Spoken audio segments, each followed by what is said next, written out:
জেনজির মধ্যে victim mentality প্রচন্ড লেভেলের হাই। এদেরকে কোনোভাবে বিশ্বাসই করানো যায় না যে টাইমস আসলে ফলটা আপনার, এবং এটার জন্য দায়ী আসলে আমরা। কারণ আমরা তাদেরকে বারবার বলছি যে দেখো আসলে যেটাই হোক না কেন সিস্টেমটা রিগড, এই এক্সাম সিস্টেমের সমস্যা, সোসাইটিতে সমস্যা, আসলে তোমার কোনো দোষ নাই। সবকিছু হচ্ছে সোসাইটির দোষ, আশেপাশে মানুষের দোষ, সমাজের দোষ। এবং এই কথাবার্তাগুলো বারবার বলে বলে আমরা ওদেরকে লেস অ্যাকাউন্টেবল করে ফেলছি। আমার স্টুডেন্টদেরকে যদি আমি এখন মানে অনেস্টলি যদি জিজ্ঞেস করি, পার্টিকুলারলি যারা 9-10 স্টুডেন্ট, যে বাবা তোমার রেজাল্ট খারাপ হয়েছে কেন, রেয়ারলি ডু দে সে যে ভাইয়া আমি পড়ি নাই। তাদের সবসময় রেসপন্স থাকে, প্রথম রেসপন্স যে ভাইয়া টিচার হচ্ছে যে মার্কস দেন। আরে বেটা তোর ফিজিক্সের অঙ্ক হয় নাই, অ্যান্সার আসবে 5, তুই লিখে আসিস -5000, অ্যান্সার তো হবে না। অ্যান্সার না হলে তোকে স্যার কেন মার্কস দিবে?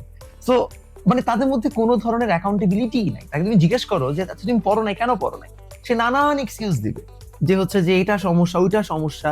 হ্যাঁ, একজন দুজনের সমস্যা থাকতে পারে, সবারই হচ্ছে যে একদম ভ্যালিড রিজন আছে এইটা কখনোই হইতে পারে না। The most probable reason is আপনাদের সবাই হচ্ছে যে পড়াশোনা করেন নাই। শুধু পড়াশোনার ক্ষেত্রে না, এটা লাইফের অনেক ক্ষেত্রে আমি দেখবো আসলে দিন শেষে তারা কোনোভাবে অ্যাকাউন্টেবিলিটি নিতে চায় না।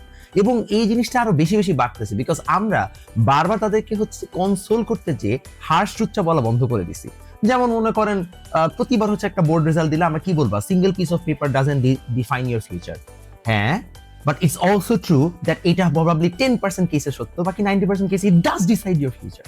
যতটাই বলেন না কেন, আপনি এখন হচ্ছে হাজার মানে এই কয়েকটা হচ্ছে এক্সেপশনাল এক্সাম্পল এনে খামাখা মানুষকে তো ডিরেইল করে লাভ নেই। সো আমার কাছে বারবার মনে হয় যে একটা আমরা বড় সমস্যায় পড়ে যাচ্ছি, যে আমরা কনসোল করতে যে মানুষকে লেস অ্যাকাউন্টেবল বানায় ফেলতেছি। এবং এটা যদি ফিউচারে হয় তাহলে ওদের অনেক বড় সমস্যা হয় because they don't know the harsh truth of life, যে লাইফটা আসলে কতটা ডিফিকাল্ট হইতে পারে ইন ফিউচার।